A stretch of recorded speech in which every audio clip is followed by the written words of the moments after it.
kukunuti kwenye sala ya subhi ni bid'a. Anatumia neno gani? Tukianza kwenye hukmul fi'li, kuna khilafu kwa wanawachuoni. Wapo wanaosema ni sunna, nayo ni sunna muakkada, na wapo wanaosema sunna lakini ala sabab, na wapo wanaosema ghairu mashru'i.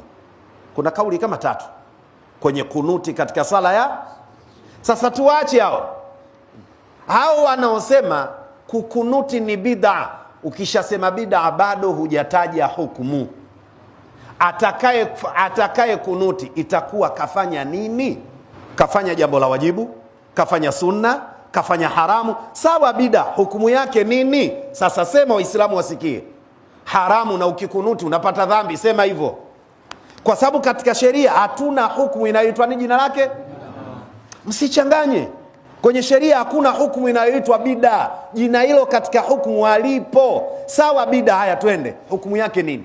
Mimi ndo nishakunuti.